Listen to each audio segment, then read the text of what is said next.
देखिए, जैसे किसी ने पूछा था कि ट्रायंगल कैसे बनेगा। ट्रायंगल बनाने के लिए हमें क्या करना होगा, चलिए पहले उसको समझ लीजिए, उसको जान लीजिए। तो यहाँ पे मैंने HTML टैग को ओपन किया, HTML टैग को क्लोज किया, हेडर टैग को मैंने ओपन किया, हेडर टैग को क्लोज किया, देन मैंने बॉडी टैग को ओपन किया, बॉडी टैग को क्लोज किया, और इसको मैंने सेव किया ऑनलाइन HTML बैच नेम, और इसमें मैंने इसका नाम दे दिया task2.ht। ये हमारा कोड सेव हो गया। अब ट्रायंगल बनाना है, तो ट्रायंगल बनाने के लिए आपको यहाँ पे यूज करना पड़ेगा div टैग, और इसका हम एक आईडी ले लेते हैं। मैंने आईडी ले लिया a, ठीक है। मैंने यहाँ पे div की आईडी ले ली a। अब हमें इसका CSS देना पड़ेगा, तो CSS देने के लिए हेड के अंदर आएंगे, यहाँ पे हम यूज करेंगे style tag open, style tag, और यहाँ पास करेंगे हैज ए, और इस हैज ए का हम CSS लिखेंगे। CSS में सबसे पहले मैंने लिखा है यहाँ पे हाइट, हाइट मैंने दे दिया यहाँ पे 400 पिक्सल, विड्थ मैंने यहाँ पे दे दिया 400 पिक्सल, और यहाँ पे मैंने दे दिया बॉर्डर कॉलन 1 पिक्सल सॉलिड, ठीक है। मैंने यहाँ पे दे दिया बॉर्डर कॉलन 1 पिक्सल सॉलिड। अब मैं इसको रन करता हूँ, तो रन करने पे यहाँ पे ये आपको बॉक्स आपका मिल जाएगा। अब इसी के अंदर हमें क्या करना है, हमें वो ट्रायंगल बनाना है।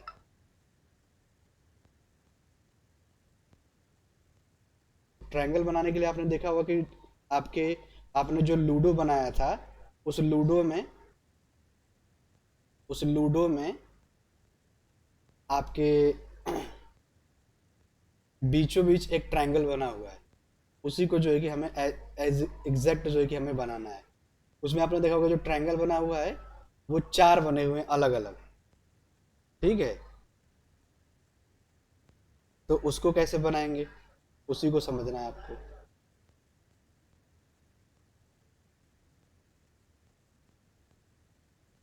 तो सबसे पहले तो हम लोग क्या करेंगे, इसके अंदर 4 डिव पहले से बना लेंगे। 4 डिव इसके अंदर, ए के अंदर।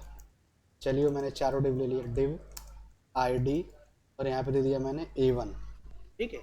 मैंने दिया डिव आईडी और A1, फिर मैंने यहाँ पे दे दिया A2 A3 A4, इसका नाम A2, इसका A3 और इसका A4।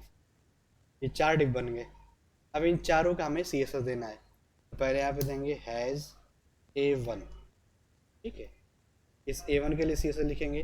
जब CSS लिखेंगे तो यहाँ पे आपको हाइट 0 पिक्सल देना है, विड्थ आपको 0 पिक्सल देना है, और यहाँ पे देना है आपको बॉर्डर माइनस टॉप। क्या देना आपको, बॉर्डर माइनस टॉप, और यहाँ पे आपको लिखना है 200 पिक्सल सॉलिड और कलर का नाम। लेकिन जब आप ये बॉर्डर माइनस टॉप लिखेंगे, जब आप बॉर्डर माइनस टॉप लिखेंगे तो आप यहाँ पे border minus left colon 200 pixel solid transparent रखेंगे, और इसी के साथ साथ आप border minus right colon 200 pixel solid transparent तो रखेंगे। अब यदि आप रन करेंगे, आप देखेंगे कि आपका एक सेक्शन बन के आ गया। अब हमें इसके नीचे ही एक और सेक्शन बनाना है बॉटम के लिए, जिसके लिए हम लोगों ने A2 ले रखा है। तो अब A2 का CSS लिखेंगे, तो हैज A2, तो यहाँ पे लिखेंगे height again 0 pixel, width 0 pixel. अब यहाँ पे लिखेंगे border minus bottom 200 pixel solid, और कलर दे दिया मैंने ग्रीन। फिर again border minus left column 200 pixel solid transparent, और इसमें राइट भी आपका ट्रांसपेरेंट होगा, border minus right column 200 pixel solid transparent. ये आपका बॉटम सेक्शन बन जाएगा, ये बन गया आपका। अब हमें इस लेफ्ट सेक्शन को बनाना है, ये लेफ्ट, लेफ्ट को बनाने के लिए हम लोगों ने A3 ले रखा है, यहाँ पे लिखेंगे है A3। यहाँ भी आपका हाइट 0 पिक्सल,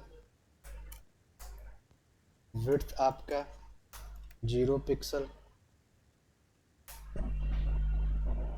फिर आपका border minus left colon 200 pixel solid, colour का नाम दे देते हैं जैसे येलो, ठीक है।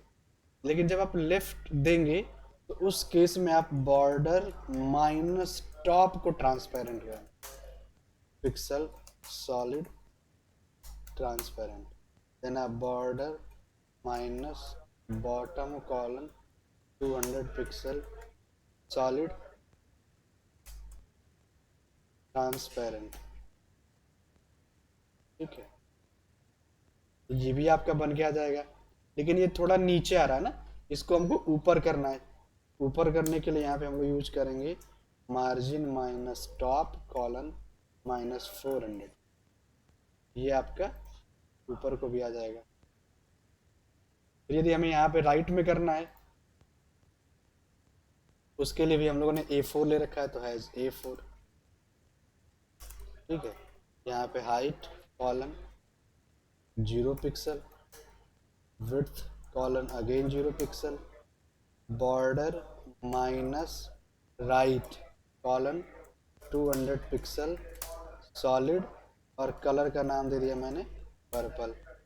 फिर border minus top colon 200 pixel solid transparent, then आपका border minus bottom colon 200 pixel solid transparent.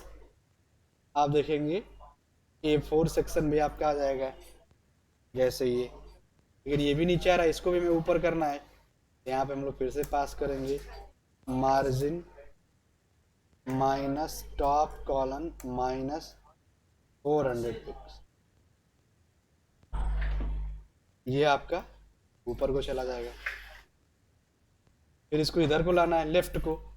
Left लाने के लिए मार्जिन माइनस लेफ्ट कॉलन 200 लगभग पिक्सल, ये आपका लेफ्ट में आ जाएगा, ठीक है। तो ये आपका बन गया ट्रायंगल। मैं एक बार आपको फिर से दिखाता हूँ कैसे बना है। सबसे पहले मैंने क्या किया है, एक मेन डिव लिया है, उस मेन डिव के अंदर हमें 4 सेक्शन बनाने थे, 4 ट्रायंगल बनाने थे। मैंने सबसे पहले ही 4 डिव यहाँ पे सोच लिया है, 4 डिव मैंने यहाँ पे ऑलरेडी सोच लिया है, ठीक है। फिर पहले मैंने ए का शीर्षक दिया है, ए का ए का ए का, ठीक है। ए का मैंने यहाँ पे 400 400 और बॉर्डर, ठीक है। देन मैंने जो उसके अंदर A1 ले रखा है, A1 मतलब रेड सेक्शन, जो सबसे टॉप पे बन के आ रहा है, ये रेड सेक्शन आपका, इसको मैंने यहाँ पे दिया है हाइट 0 विड्थ 0, क्योंकि हम लोग बॉर्डर का यूज करके बना रहे हैं ना। यहाँ पे लिखा है मैंने border minus top 200 pixel solid और रेड, बाकी लेफ्ट और राइट को ट्रांसपेरेंट। ऐसे जब बॉटम बनाया है तो उसमें भी लेफ्ट राइट ट्रांसपेरेंट, लेकिन जब मैंने लेफ्ट बनाया है तो उस केस में टॉप और बॉटम ट्रांसपेरेंट किया है। यहाँ पे देखिए, जब राइट बनाया हो तो टॉप और बॉटम, मतलब जिस भी सेक्शन का बन रहा था, जैसे इधर का बना तो ये और ये ट्रांसपेरेंट, यदि इधर का बना तो ये और ये ट्रांसपेरेंट, ठीक है। तो ये जाकर के आपका बना है।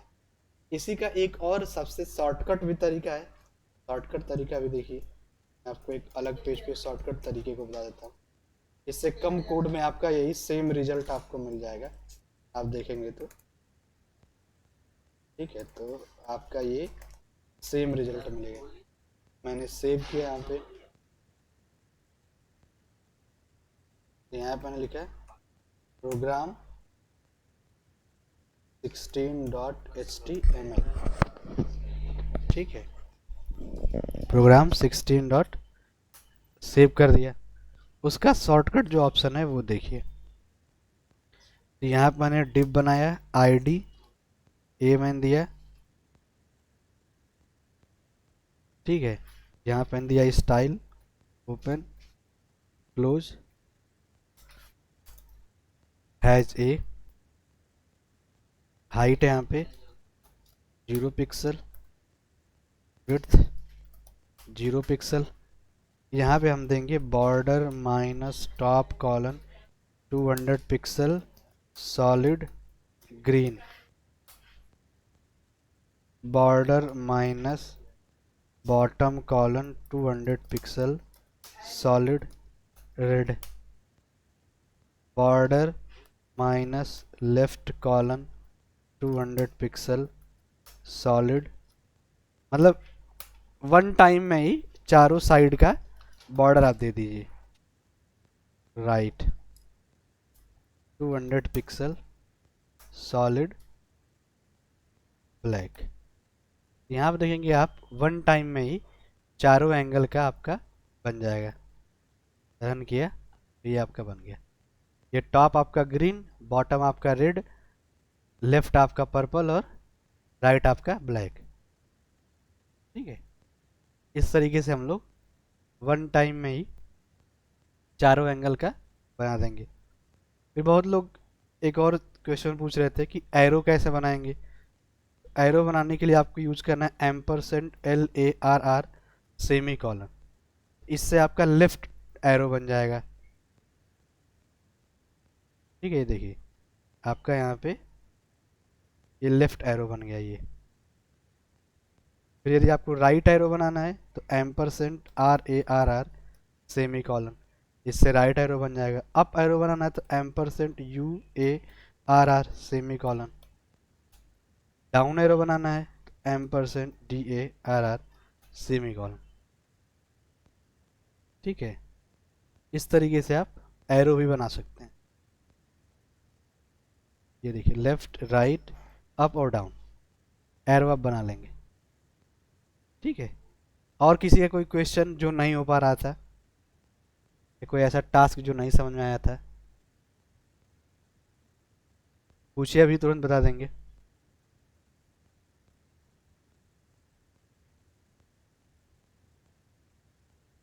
बाकी सभी लोग बना पा रहे हैं।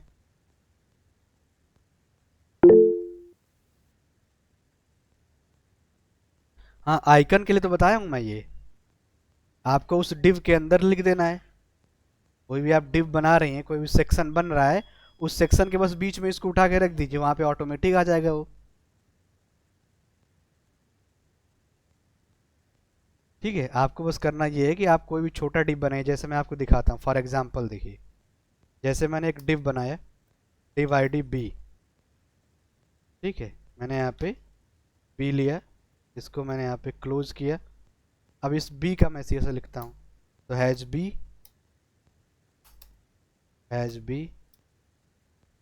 इसका मैंने हाइट दिया लगभग 50 पिक्सल, विड्थ मैंने दिया यहाँ पे 50 पिक्सल।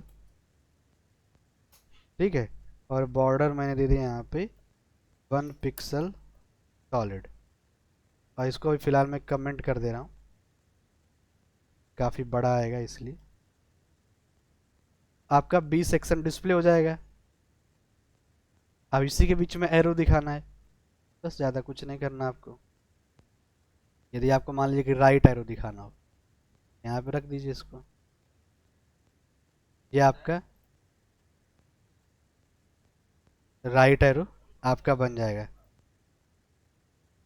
ठीक है, अब ये थोड़ा ऊपर को आ रहा है, ये बीचों बीच और सेंटर में आए, इसकी हाइट हम लोगों ने थोड़ा ज़्यादा दे रखा है, 20-20 पिक्सल।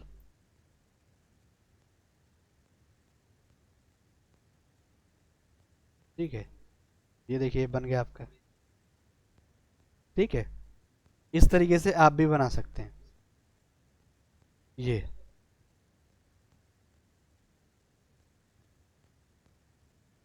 और क्वेश्चन पूछिए।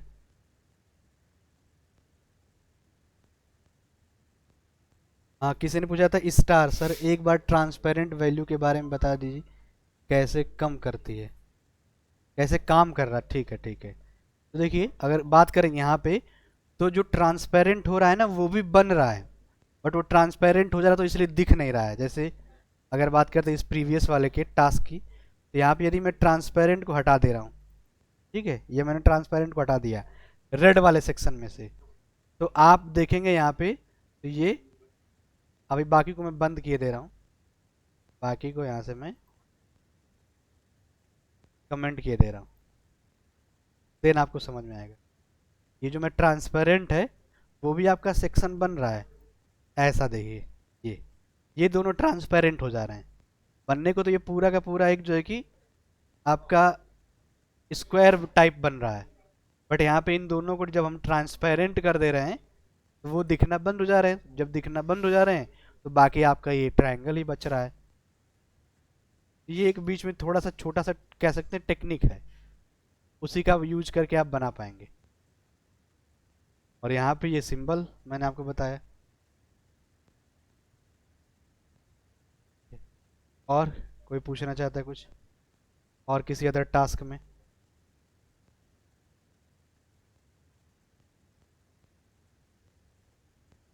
उसके लिए होता है आपका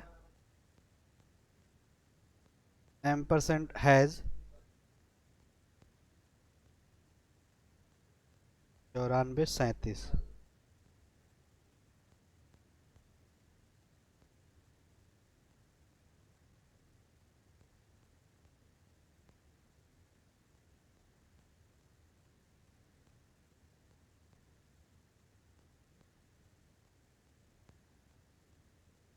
देखेंगे स्टार वाले का, अभी तो इसका कुछ कंफर्म नहीं चल रहा है, या ये हो जाता है हैज़ एम्परसेंट करके,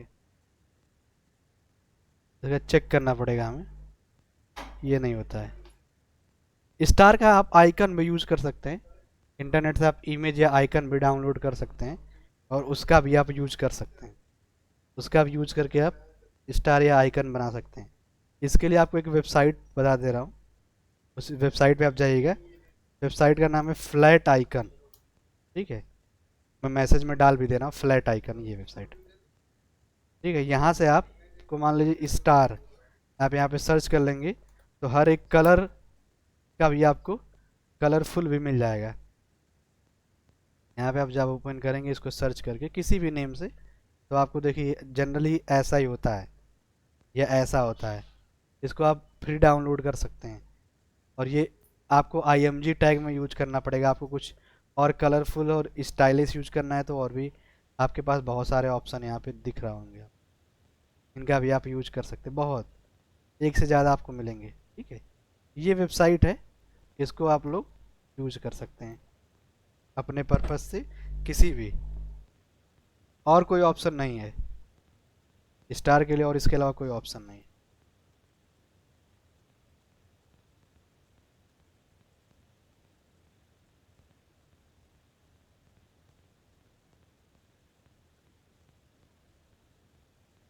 इसके अलावा और किसी का कोई क्वेश्चन है? आगे बताएं, चलिए अब आगे देखिए। अब आप नेक्स्ट हम लोग प्रॉपर्टी की तरफ बढ़ते हैं। तो यहाँ मैंने फिर से ओपन किया, क्लोज किया, हेडर टैग को मैंने ओपन किया, हेडर टैग को मैंने क्लोज किया, body tag open, body tag close,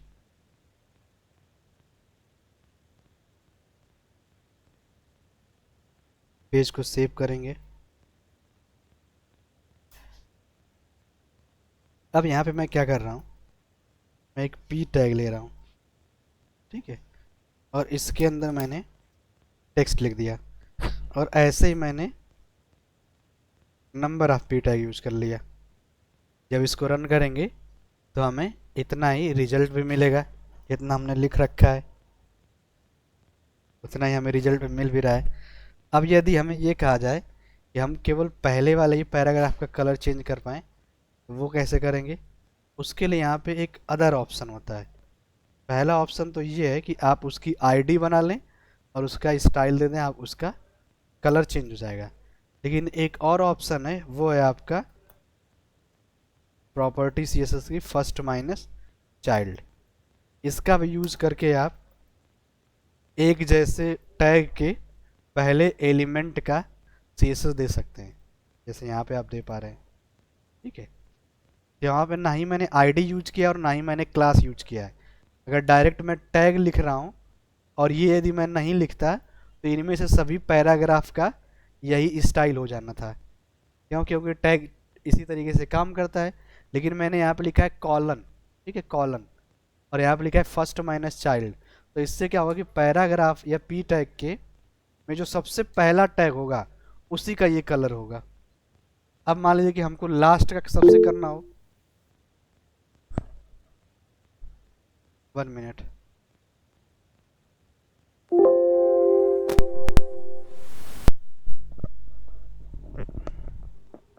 अब आवाज आ रही है सभी को?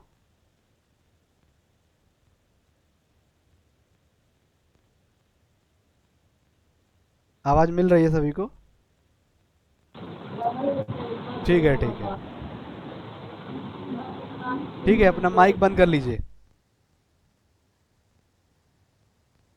तो यहाँ पे मैं ये कह रहा था कि यदि आपको फर्स्ट पैराग्राफ का चेंज करना है, फर्स्ट वाले पी टैग का करना है, तो आपको लिखना पड़ेगा यहाँ पे पी टैग एंड कॉलन, और यहाँ पे आप लिखेंगे फर्स्ट माइनस चाइल्ड। तो इससे क्या होगा, केवल और केवल इस पैराग्राफ में से, इस पूरे पी टैग में से पहले वाले पैराग्राफ का ही चेंज होगा।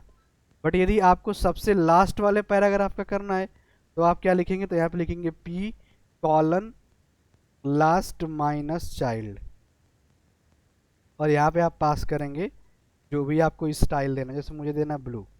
जो लास्ट पैराग्राफ है उसका कलर ये हो जाए, तो आप देखेंगे रिजल्ट में लास्ट वाले पैराग्राफ का कलर भी ये हो जाएगा। लेकिन फिर आपके माइंड में ये भी क्वेश्चन आएगा कि हम पहले का और ना ही हम लास्ट का, इन दोनों में से का नहीं, किसी का भी नहीं चाहते। हम अपने मन से चाहते हैं कि हम तीसरे का दे पाएँ, हम सेकंड का दे पाएँ, हम फिफ्थ नंबर का दे पाएँ, हम 7 नंबर का दे पाएँ, अपने किसी डिसाइडेड पोजीशन का दे पाएँ। उसके लिए क्या करना पड़ेगा? उसके लिए आपको लिखना पड़ेगा P colon nth minus child, और यहाँ पे आपको पास करना पड़ेगा नंबर ऑफ उस टैग का पोजीशन। जैसे मुझे दूसरे का करना हो या मुझे चौथे का करना हो तो मैंने यहाँ पे दे दिया 4। आपको सेकंड का करना हो तो आप दे दीजिए 2। आपको फिफ्थ नंबर करना है तो आप दे दीजिए 5। तो जिस भी पोजीशन का करना हो उसका नंबर आपको यहाँ पे देना पड़ेगा, और आप वैल्यू जो होगी, प्रॉपर्टी, वो होगी आपकी nth माइनस चाइल्ड। तो यहाँ पे मैंने दे दिया कलर और कलर का नाम। अब देखेंगे आप यहाँ पे फोर्थ नंबर वाले का ये स्ट्रक्चर आपका चेंज हो गया। ठीक है, ये कैसे हो पाया है?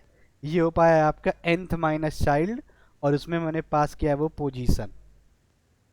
ठीक है, फिर इसमें एक और ऑप्शन हमें मिलता है कि हम चाहे तो ऑड और इवन नंबर के बिहाफ पे भी चेंज कर सकते हैं कि फर्स्ट, थर्ड, फिफ्थ, 7 जो ऑड पे आते हैं उनका एक जैसा हो जाए, और जितने 2, 4, 6, 8 इवन नंबर पे आते हैं उनका एक जैसा हो जाए।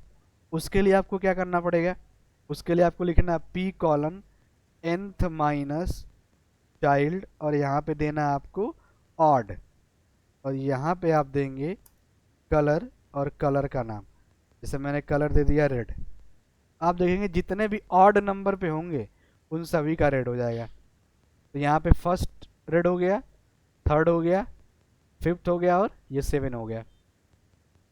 ठीक है, ऐसे ही यदि मैं यहाँ पे लिखता हूँ P colon nth minus child, और यदि मैं यहाँ पे दे देता हूँ एवन, और यहाँ पे मैं कोई प्रॉपर्टी और वैल्यू दे देता हूँ, तो आप देखेंगे कि जितने भी सम पोजीशन पे हैं उनका ये अब स्टाइल हो जाएगा। ये देखिए ऑरेंज हो गया 2, 4, 6 का। ठीक है, तो ये आपकी प्रॉपर्टी है nth माइनस चाइल्ड ऑड, और सेकंड है आपकी nth माइनस चाइल्ड एवन। फिर इसी सीक्वेंस में हम इसी चीज़ को, कॉलन को 2 बार यूज कर सकते हैं। इसी कॉलन को देखिए कैसे। उसके लिए मैं एक न्यू पेज ले रहा हूँ।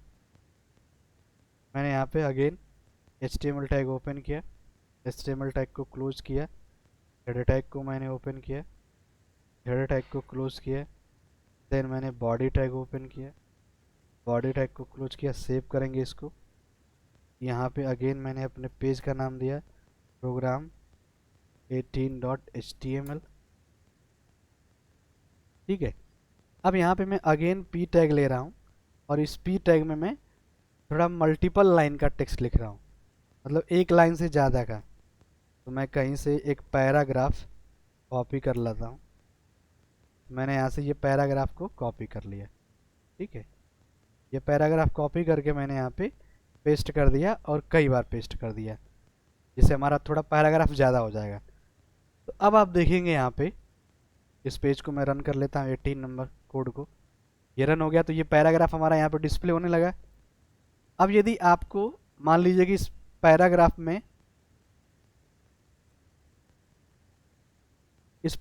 में आपको केवल और केवल पहली लाइन का स्ट्रक्चर चेंज करना है, तो क्या करेंगे, केवल फर्स्ट लाइन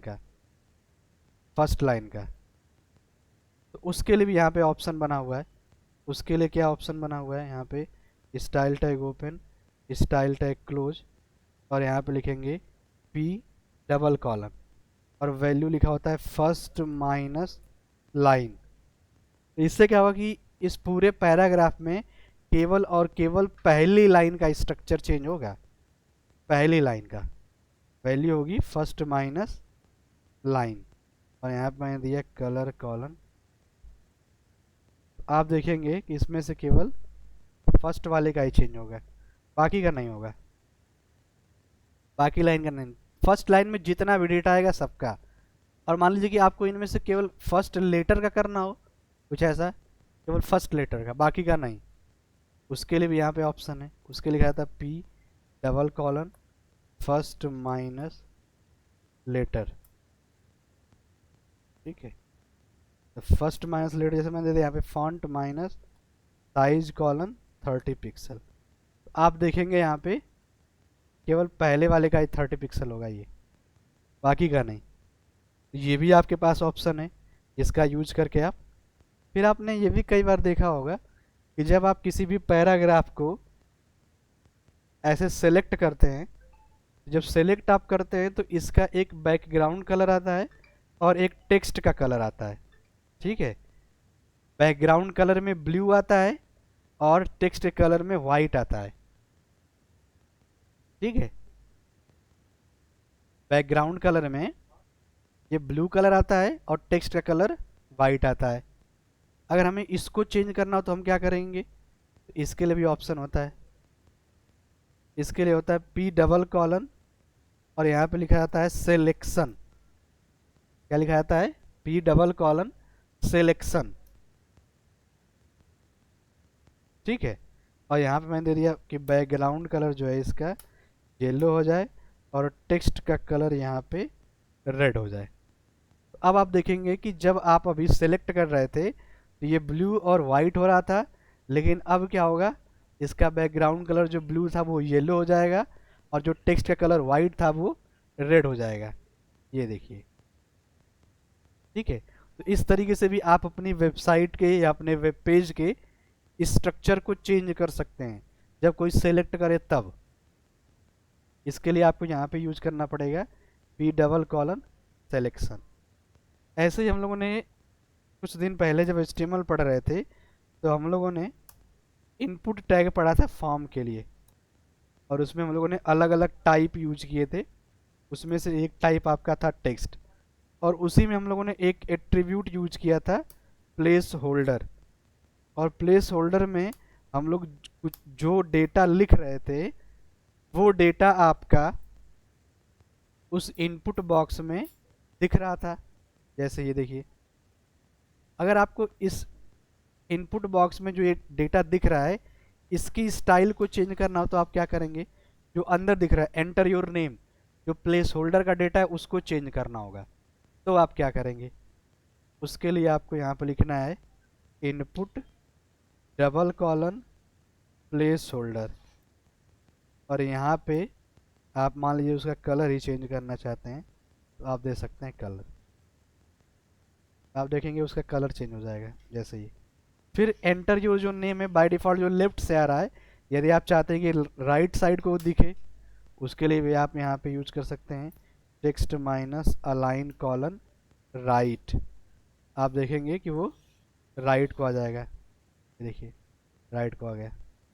आप चाहते हैं कि जो आप इसके अंदर टाइप करें वो भी राइट को आए, वो भी आप राइट को कर सकते हैं टेक्स्ट माइनस अलाइन से। तो ये आपका डबल कॉलन का CSS है। और इसके पहले हम लोग जो देखे हैं वो आपका था ये सिंगल कॉलन। फिर इसी सीक्वेंस में हम लोग एक और प्रोसेस होवर पढ़े हैं कि नहीं अभी? होवर बताया मैंने, होवर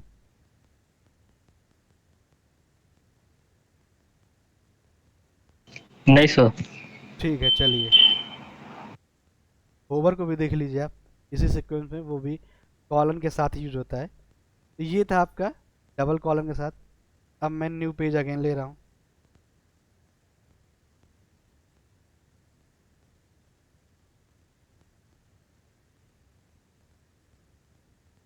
तो मैं एक नया पेज ले रहा हूँ।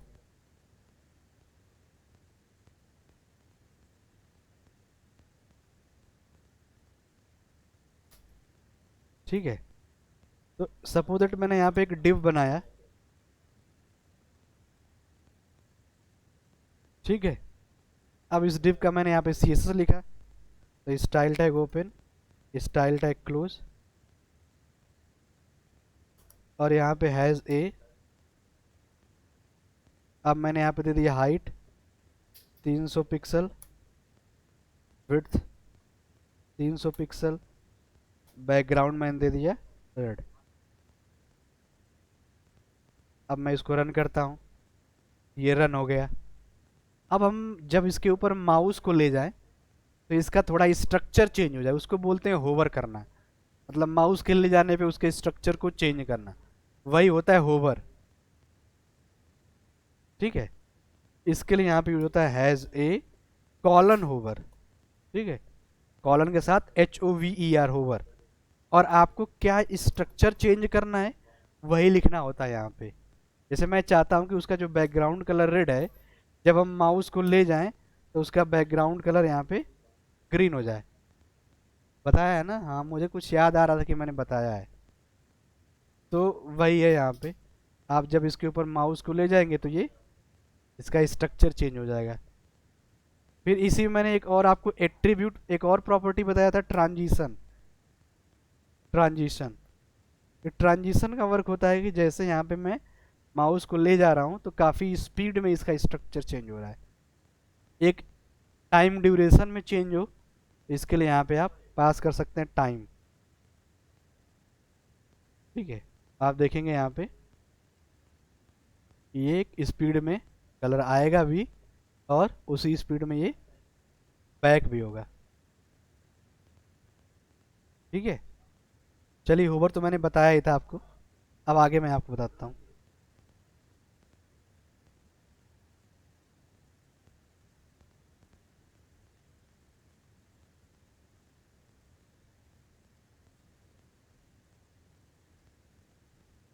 मैं आप प्रॉपर्टी में आपको बताता हूँ।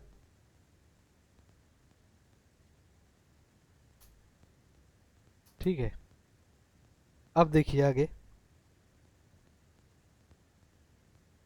अब इसमें नई प्रॉपर्टी समझिए कि मान लीजिए आपने एक डिव क्रिएट किया, इसका आपने आईडी दिया ए, सेव किया।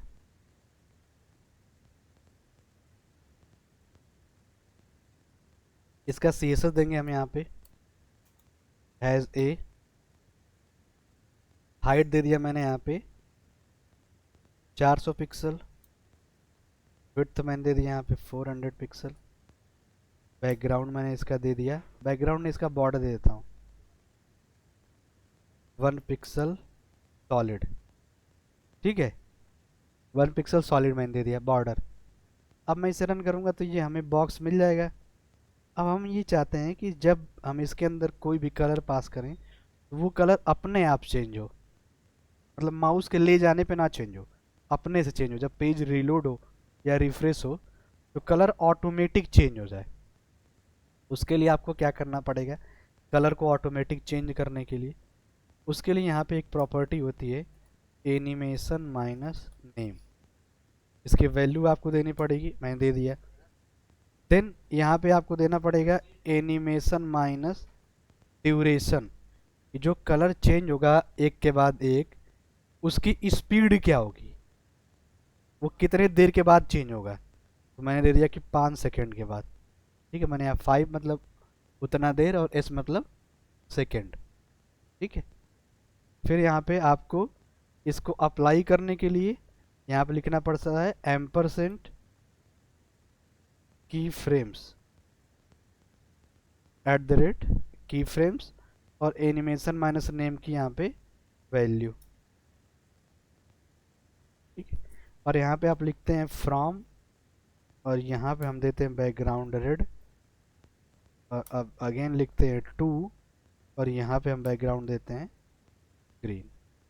अब सेव करके रन करेंगे तो आप देखेंगे इस पेज के जो 2 कलर होंगे वो ऑटोमेटिक चेंज होंगे। ठीक है, माउस को ले जाए बिना ही चेंज होंगे, बट ये वन टाइम चेंज होंगे और चेंज होने के बाद ये हट जाएंगे। ऐसा हो कि ये कलर चेंज होता ही रहे लगातार। इसके लिए क्या करना पड़ेगा, इसके लिए यहाँ पे एक और प्रॉपर्टी होती है जिसका नाम है animation minus iteration minus count colon infinite. ठीक है, क्या होता है animation minus iteration minus count colon infinite. Save करेंगे और रन करेंगे, ये आपका कलर चेंज होता ही रहेगा, रुकेगा नहीं। ठीक है, ये फिर रुक हटा, फिर से चेंज हुआ और अगेन चेंज होने लगा, तो ये कलर चेंज अब होता रहेगा, अब नहीं रुकेगा। ठीक है, इसके लिए आपको यूज करना पड़ा है एनिमेशन आइट्रेशन काउंट इनफाइनाइट। इसका यूज करके आप ये कलर को इनफाइनाइट टाइम तक चेंज कर सकते हैं। ठीक है, ये हो गया। फिर एक नेक्स्ट जो हम लोग पढ़ेंगे वो है कि यदि हमें CSS का यूज करके इमेज को लगाना हो तो कैसे लगाएंगे।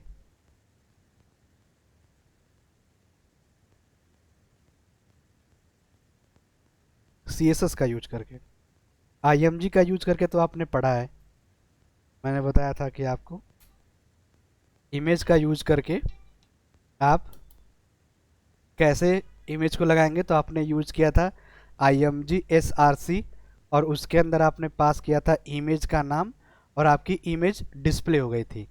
लेकिन यदि आपको इमेज CSS का यूज करके लगाना हो तो आप कैसे लगाएंगे। तो मान लेते हैं कि हम एक डिव बना रहे हैं। ठीक है, डिव का मैंने नेम दे दिया n। तो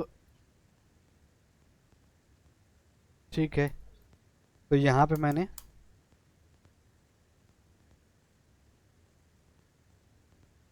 इसका मैं पहले हाइट एंड विड्थ दे रहा हूँ। हाइट मैंने दे दिया यहाँ पे 400 पिक्सल, विड्थ मैंने यहाँ पे दे दिया 400 पिक्सल, बॉर्डर 1 पिक्सल सॉलिड। आप इसको रन करेंगे, आपका ये बॉक्स डिस्प्ले हो जाएगा। अब हमें इसके अंदर इमेज लगाना है बट CSS का यूज करके। इसके लिए यहाँ पे प्रॉपर्टी होती है बैकग्राउंड कॉलन URL। ठीक है, बैकग्राउंड कॉलन URL और यहाँ पे हम पास करते हैं इमेज के नेम को। देखता हूँ मैं फोल्डर में इमेज का नेम क्या है। तो मेरे पास एक ये इमेज है chessboard.jpg, तो मैंने इसका नेम कॉपी किया .jpeg। ठीक है, अब रन करेंगे, इस बॉक्स के अंदर वो इमेज आ जाएगी, ये देखिए। ठीक है, अगर वो इमेज पूरी नहीं आती है तो केवल यहाँ पे आपको यूज करना है 100%। 100%। अब आप देखेंगे वो इमेज पूरी की पूरी इस बॉक्स के अंदर आ जाएगी। वो क्यों, वो क्योंकि आपने यूज किया बैकग्राउंड साइज 100% और 100%। इसमें से एक 100% हाइट है और इसमें से एक 100% विड्थ है। ठीक है, ये आप बैकग्राउंड का यूज करके किसी भी बैकग्राउंड में इमेज को लगा सकते हैं। इसका बेनिफिट ये होता है कि जब आप CSS का यूज करके कभी भी इमेज को अपने वेब पेज में लगाते हैं तो आप उसके ऊपर टेक्स्ट को आसानी से लिख सकते हैं। बहुत सारे वेबसाइट में आपने देखा होगा कि इमेज के ऊपर या तो फॉर्म बना होता है या टेक्स्ट लिखा होता है। तो आपको फॉर्म बनाने के लिए या टेक्स्ट लिखने के लिए ये प्रोसेस फॉलो करना पड़ेगा बैकग्राउंड का, और इसका यूज करके आपको CSS लगाना पड़ेगा। IMG का यूज करके आप उसके ऊपर फॉर्म या उसके ऊपर टेक्स्ट को आसानी से नहीं लगा सकते। ठीक है, तो आज के लिए इतना ही रखते हैं। बाकी फिर कल हम लोग कनेक्ट होंगे और पढ़ेंगे आगे की प्रॉपर्टीज। कल का और क्लास CSS का बचा हुआ है, तो कल लगभग CSS एंड हो जाएगा हमारे एंड से। अब आपके ऊपर डिपेंड रहेगा कि आप कुछ पूछना चाहते हैं तो पूछ सकते हैं। इससे रिलेटेड जो भी टास्क है वो अभी मैं आपको ग्रुप में शेयर किए दे रहा हूँ, आप उसको ट्राई करिएगा। कई सारे टास्क, उसमें जो ना समझ में आए आप पूछिएगा। तो आज के लिए इतना ही, धन्यवाद सभी का। कल फिर से कनेक्ट होइए। Thank you everyone.